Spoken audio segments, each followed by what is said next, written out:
Halo teman-teman, semoga hari ini hari yang berbahagia dan salam sejahtera bagi kita semua. Ya. Perkenalkan, nama saya Nanditro Hidi Abdullah. Perkenalkan, nama saya Samuel.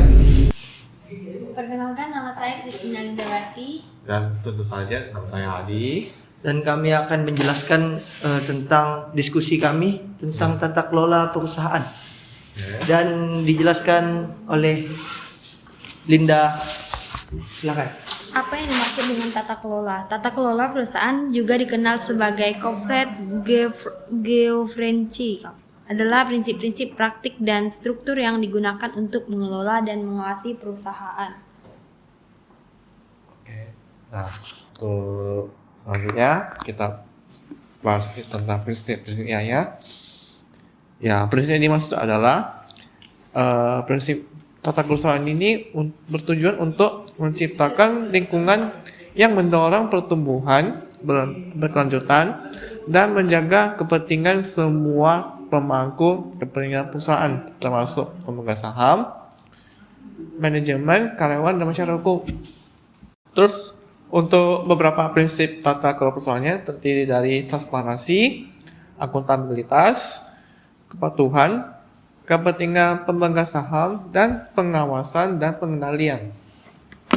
Oke, selanjutnya Untuk selanjutnya yaitu teori terkini dalam tata kelola perusahaan itu yaitu ada dua, teknologi dan keamanan data.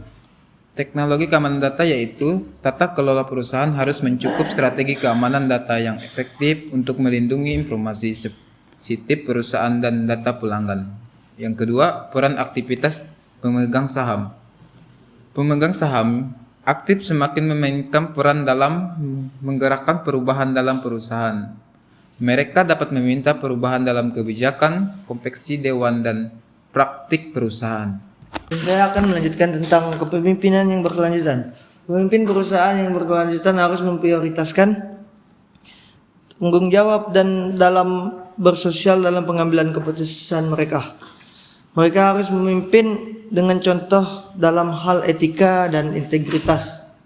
Dan menurut penelitian saya, para pemimpin harus memiliki pola pikir dan pengambilan keputusan dalam jangka panjang dan mampu memimpin karyawan dan staf secara kompeten.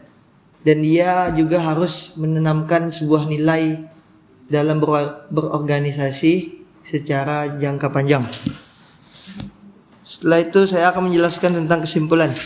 Tata kelola perusahaan adalah elemen penting dalam dunia bisnis yang terus berkembang. Prinsip-prinsip utamanya seperti transparansi, akuntabilitas, dan kepatuhan tetap relevan, tetapi teori tata kelola perusahaan terus berubah untuk mencerminkan perubahan dalam lingkungan bisnis dan masyarakat.